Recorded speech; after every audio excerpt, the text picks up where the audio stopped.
मंच और यहां इतनी बड़ी संख्या में अंदर और बाहर बैठे हुए देवियों और सज्जनों, मेरे युवा साथी और मीडिया के मेरे साथी, प्रिंट मीडिया और इलेक्ट्रॉनिक मीडिया के मेरे साथी, मुझे आज मां कामाख्या के इस पवित्र भूमि पर आने का सौभाग्य मिला है।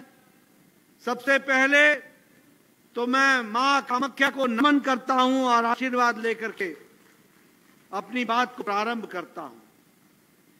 ये जो मैं संख्या देख रहा हूं, ये जो मैं महिलाओं की संख्या देख रहा हूं, ये जो मैं उत्साह देख रहा हूं, ये जो मैं उमंग देख रहा हूं, इसने मुझे स्पष्ट कर दिया है कि आपने गुवाहाटी से फिर से भारतीय जनता पार्टी की प्रत्याशी बहन बिजली कलिता जी को चुनाव में दिल्ली एमपी बनाकर भेजने का निर्णय कर लिया है, निर्णय ले लिया है। ये मेरे को साफ दिख रहा है।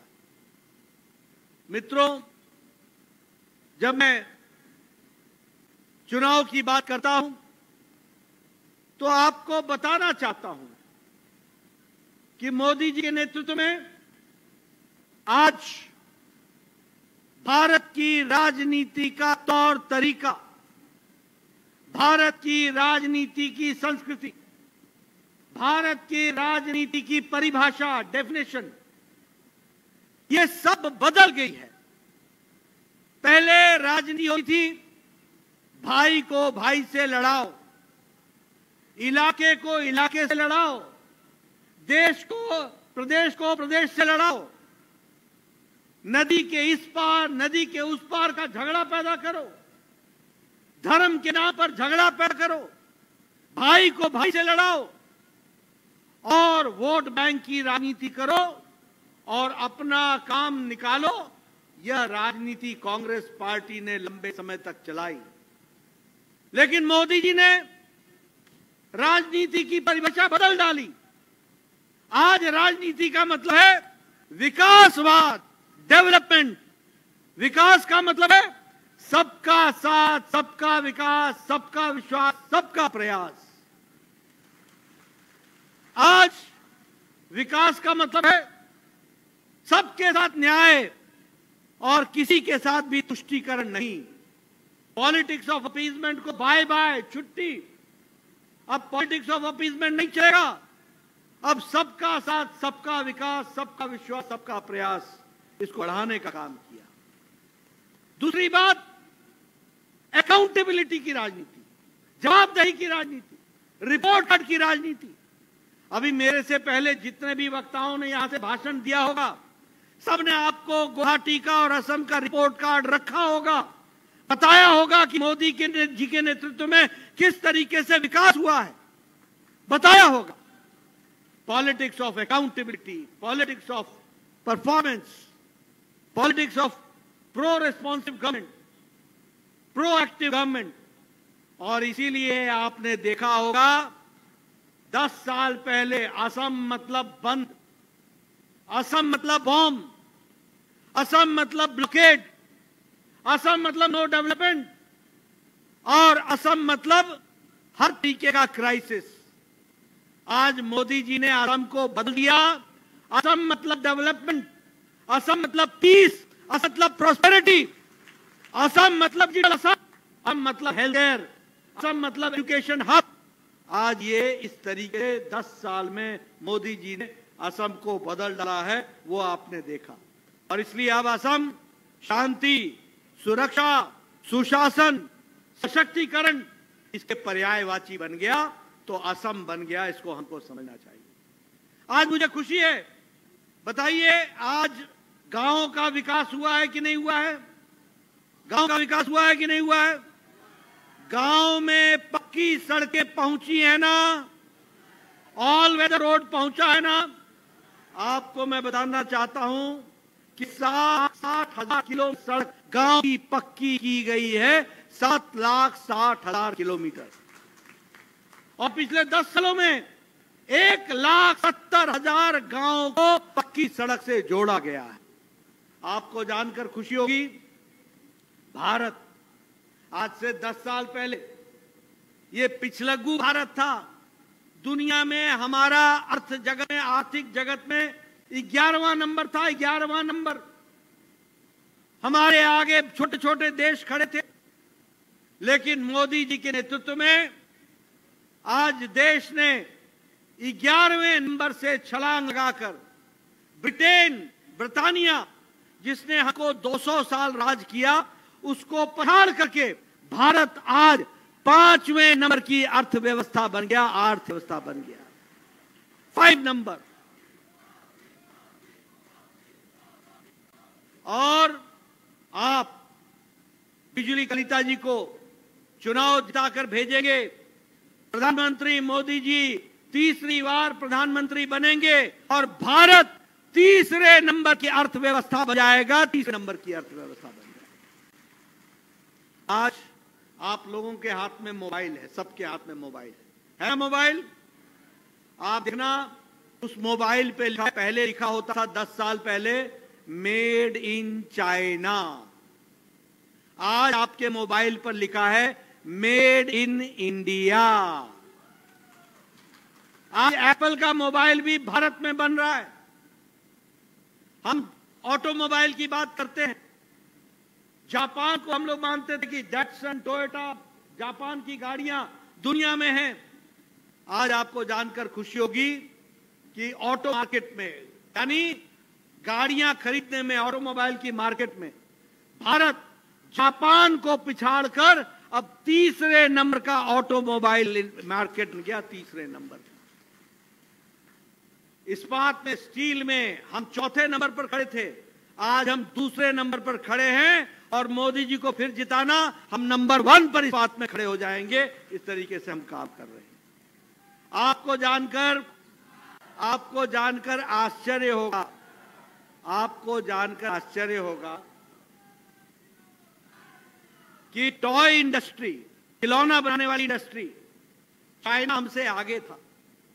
आपको जानकर यह भी आश्चर्य होगा कि जो दीपावली में आप गणेश जी खरीदते थे और पूजा करते थे, वो चाइना से बनकर के आती थी। वो जो गणेश को आप पूजते थे, वो चाइना से बन के आती थी। आज टॉय इंडस्ट्री में भारत तीसरे नंबर पर एक्सपोर्ट कर रहा है, तीसरे नंबर पर एक्सपोर्ट कर रहा है। आज दवाई में दुनिया में 138% एक्सपोर्ट भारत का बढ़ा है। यानी दुनिया को, भारत को दवाई तो हम दे ही रहे हैं, दुनिया को एक्सपोर्ट करके हम 138% की दवा दे रहे हैं। और आपको जानकर खुशी होगी कि सबसे सस्ती दवा भारत बनाता है और सबसे असरदार दवा भी भारत बना रहा है और वो दुनिया को देता है। यहां आपको याद देना चाहूंगा कि इस देश में हम लोगों ने एक समय में, कांग्रेस के मान में 25-25 साल लग गए भारत में दवाई आने में, 28 ईयर्स। टेटनस की दवा को आने में भारत में 28 साल लगे, डिप्थेरिया की दवा को भारत में आने में 25 साल लगे, अन्य दवाइयों को भारत में आने में 30 साल लगे। जापानी बुखार, जो दिमागी बुखार होता है, उसकी दवाई को आने में 100 साल लगे। लेकिन मोदी जी ने कोरोना की दवाई 9 महीने में 2 वैक्सीन बना करके भारत को बचाने का काम किया। इसलिए मित्रों, हर दृष्टि से भारत आज विकास हो रहा है और भारत में का विकास, ग्रामीण का विकास, गरीब का विकास, महिलाओं का विकास, युवाओं का विकास, किसानों का विकास, आदिवासियों का विकास, इसकी चिंता की गई। जब मैं ये बात आपको बोल रहा हूं तो आपसे मैं पूछना चाहूंगा, बताइए, प्रधानमंत्री किसान सम्मान निधि 11 करोड़ 78 लाख किसानों को मिला है ना? मिला है ना? हर चौथे महीने 2-2 हजार रुपए मिलता है। और असम ने भी उसमें जोड़ा ना, कितना जोड़ा है? 4,000 उन्होंने जोड़ा। तो इस तरीके से किसान सम्मान निधि, और आपको जानकर खुशी होगी कि गुवाहाटी में 12 लाख किसानों को इसके साथ जोड़ने का काम किया गया है। उसी तरीके से गैस का कनेक्शन, 11 करोड़ बहनों को गैस का कनेक्शन दिया गया, 11 करोड़ बहनों को। और उसमें से असम में 44 लाख बहनों को गैस का कनेक्शन दिया गया और यहां गुवाहाटी में 83,000 बहनों को गैस का कनेक्शन दिया गया।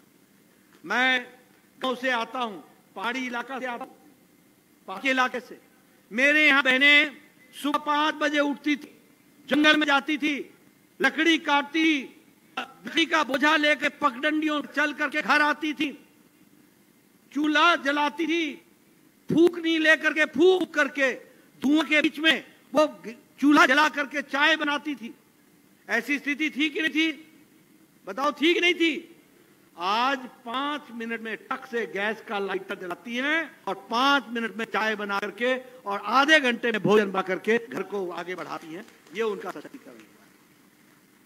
इज्जत घर शौचालय, 12 करोड़ बहनों को शौचालय दिया गया, इज्जत घर दिया गया।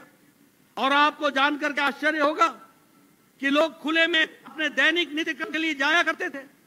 मेरी बहनें यहां बैठी हैं, गांव की बहनें सूर्योदय और सूर्यास्त का इंतजार करती थी अपने दैनिक नित्य कर्म के लिए। यह समय था कि इन्हें चिंता नहीं की, लेकिन मोदी जी ने 12 करोड़ इज्जत घर बनाकर 12 करोड़ बहनों को और परिवारों को इज्जत देने का काम किया। तो मोदी जी ने किया, यह भी हमको ध्यान में रखना। जल जीवन मिशन, आज गुवाहाटी में 3,40,000 लोगों को गैस को हर घर नल, हर घर जल का कनेक्शन मिल गया है और 11 करोड़ लोगों को सारे देश में मिल गया है। प्रधानमंत्री आवास योजना, मैं प्रमोद जी आपको सुनाना चाहूंगा, मैं भवेश जी आपको सुनाना चाहूंगा। मैं 1993 में एमएलए बन गया और उस समय मेरा बीडीओ मेरे पास आके बोलता था कि आप बताओ कि आपको साल में एक पंचायत में 2 इंदिरा आवास योजना मिला है, 2 इंदिरा आवास, किसको देना है? मैं कहता था तू ही रख ले, मैं कहां बांटूंगा ये 2 को। आज मोदी जी ने 4 करोड़ प्रधानमंत्री आवास योजना बना दिए, 4 करोड़ पक्के घर, with bedroom, with drawing room, with courtyard, with toilet, with रसोई घर, विद गैस का कनेक्शन। ऐसे घर 4 करोड़ बना करके दिए हैं। और अभी आप बिजली जी को जिता कर और 3 करोड़ और नए घर बनेंगे, ये भी हमको याद रखना चाहिए। और अभी गुवाहाटी में 1,40,000 घर बने हैं और पूरे असम में 22 लाख घर बने हैं। उसी तरीके से आयुष्मान भारत, गरीब की चिंता नहीं करता था। गरीब के घर में अगर किसी को कैंसर हो जाए, किसी की हार्ट का प्रॉब्लम हो जाए, तो उसका जमीन बिक जाता था, उसका घर बिक जाता था, लेकिन वो इलाज नहीं करा पा रहा था। बोलो ऐसी स्थिति थी कि नहीं थी? बोलो ऐसी स्थिति थी कि नहीं थी? ऐसी स्थिति थी नहीं थी? आज मोदी जी ने 55 करोड़ लोगों को, भारत की 40% की आबादी को, गांव के लोगों को, कौन है ये गरीब लोग? रेड़ी वाला, फेड़ी वाला, रिक्शा वाला, ठेला वाला, सब्जी वाला, बस का ड्राइवर, बस का कंडक्टर, ट्रक का ड्राइवर, ट्रक का क्लीनर, लिफ्ट मैन, बाल काटने वाला, ठेला चलाने वाला, गरीब व्यक्ति कूड़ेदान से प्लास्टिक इकट्ठा करने वाला, ऐसे गरीब लोगों को मोदी जी ने 5 लाख रुपए का सालाना हेल्थ कवर दिया, दुनिया का सबसे बड़ा हेल्थ कवर दिया। इसलिए एक विकास की एक नई कहानी लिखी गई। मैं यहां बैठा हूं, असम का मतलब होता था बोडो एजिटेशन, असम का मतलब होता था अशांति। आज प्रमोद बोरा जी यहां बैठे, शायद 27 जनवरी 2020 को अकॉर्ड हुआ, पीस अकॉर्ड हुआ। आज शांति है, आज ना बम है, ना ब्लॉकेड है, ना कोई तरीके की प्रॉब्लम है। इसलिए शांति को लाने का काम बोडो अकॉर्ड ने किया, कार्बी एंगलोंग ने किया, ये हमारा ब्रू रियांग के समझौतों ने किया। हर तरीके से शांति लाने का काम किया गया।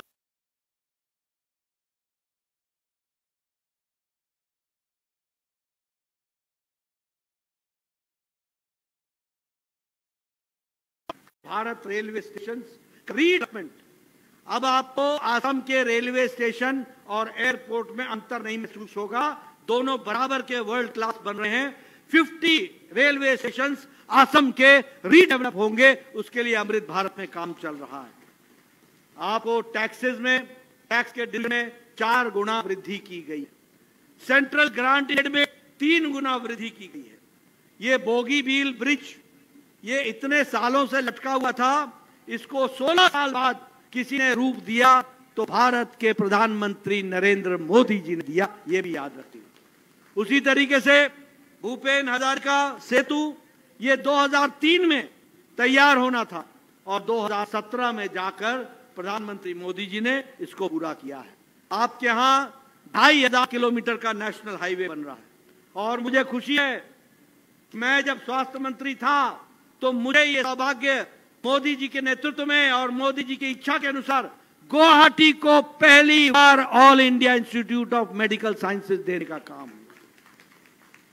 3 मेडिकल कॉलेज और दिए गए। आज असम साउथ एशिया का कैंसर केयर सेंटर का सबसे बड़ा सेंटर बन रहा है। कैंसर केयर सेंटर का 7 प्लेसेस में कैंसर केयर यूनिट बने।